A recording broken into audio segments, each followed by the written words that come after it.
Hello दोस्तों, welcome back to my channel knowledgeable brain. और आज हम इस वीडियो में समझने वाले हैं ए के रामानुजन की पोयम सेल्फ पोर्ट्रेट के बारे में। तो चलिए बिना टाइम वेस्ट करे वीडियो की शुरुआत करते हैं। लेकिन उससे पहले हम जानते हैं कुछ बातें ए के रामानुजन के बारे में। दोस्तों, ए के रामानुजन का पूरा नाम था आदिभाते कृष्ण स्वामी रामानुजन, जिनका जन्म 1929 में हुआ था और डेथ 1993 में हुई थी।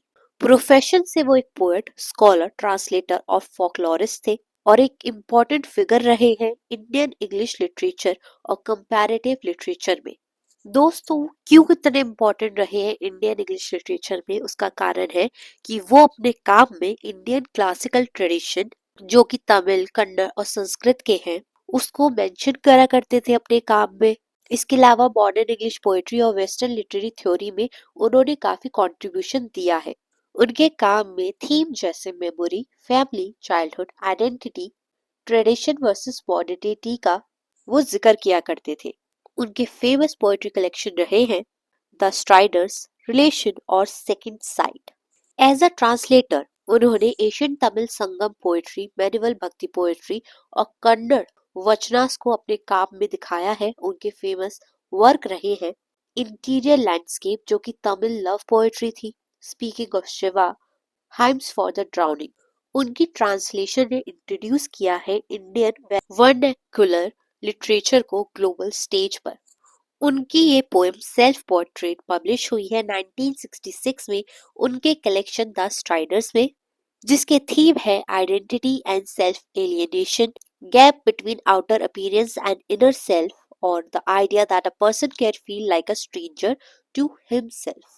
दोस्तों, मेरी थोड़ी तबीयत खराब है, इसलिए मेरी आवाज आपको अजीब सी लग सकती है। आई होप बट आपको वीडियो समझ में अच्छे से आ जाए, ये मेरी पूरी कोशिश रहेगी। दोस्तों, सेल्फ पोर्ट्रेट में राइमिंग स्कीम कोई भी नहीं है, फ्री वर्ड्स का यूज किया गया है, कोई फिक्स मीटर नहीं है और ये एक सिंगल स्टैंजा की पोयम है जो कि कंटिन्यूअस है।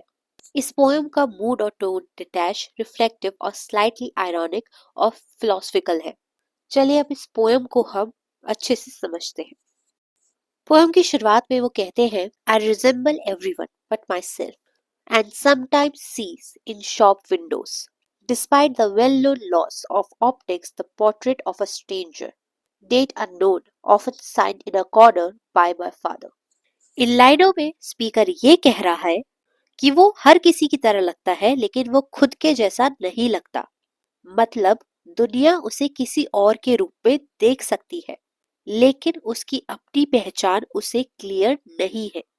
इनफैक्ट जब वो शॉप के विंडोज में यानी कि शीशे में अपनी रिफ्लेक्शन को देखता है तो उसे खुद का चेहरा भी नहीं दिखाई देता, बल्कि एक अनजान आदमी का पोर्ट्रेट दिखाई देता है।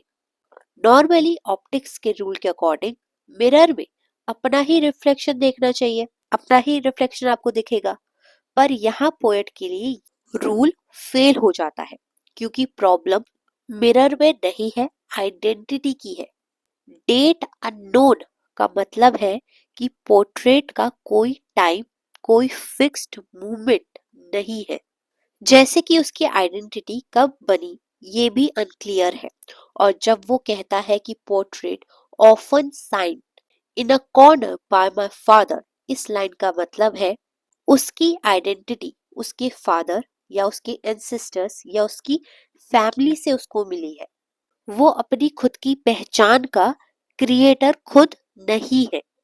उसकी पर्सनालिटी पर इनहेरिटेंस और पास्ट का गहरा असर है। पोयम ये दिखाती है कि मॉडर्न इंसान खुद से भी अजनबी हो सकता है। दोस्तों, इस पोयम का जो सेंट्रल मैसेज है वो ये दिखाता है कि मॉडर्न लाइफ में इंसान अपनी ही आइडेंटिटी से दूर हो जाता है और उसकी पहचान फैमिली, पास्ट और सोसाइटी ज्यादा कंट्रोल करती है। दोस्तों, अब बात करते हैं लिटरेरी डिवाइसेस की जो इस पोएम में हमें देखने को मिले हैं। पहला है imagery, example in shop windows और the portrait of a stranger. ये एक्सप्लेन कर रहा है कि पोएट अपने आप को एक स्ट्रेंजर की तरह देख रहा है, अपनी ही रिफ्लेक्शन में। इसके अलावा इसमें मेटाफोर का भी यूज किया गया है, example I resemble everyone but my self. Poet जो है अपनी आइडेंटिटी को कंपेयर कर रहा है अपनी रिफ्लेक्शन के साथ, ये बताते हुए कि उसकी रिफ्लेक्शन दूसरों को बिलोंग करती है। इसके अलावा इस पोएम में आयरनी का भी यूज हुआ है। Example, the poet sees a stranger sign by my father. तो एक एक्सपेक्टेशन है अपनी ही रिफ्लेक्शन देखने की, लेकिन उसे ये समझ में आता है कि जो उसकी पहचान है वो उसको उसके एंसेस्टर और उसके फादर से मिली है। नेक्स्ट लिटरेरी डिवाइस है सिंबोलिज्म। शॉप विंडो रिफ्लेक्शन जो है सिंबलाइज कर रही है सोसाइटी के परसेप्शन को वर्सेस इनर सेल्फ, कि पोएट अपने बारे में क्या सोचता है। और दूसरा एग्जाम्पल है पोर्ट्रेट साइंड बाय फादर।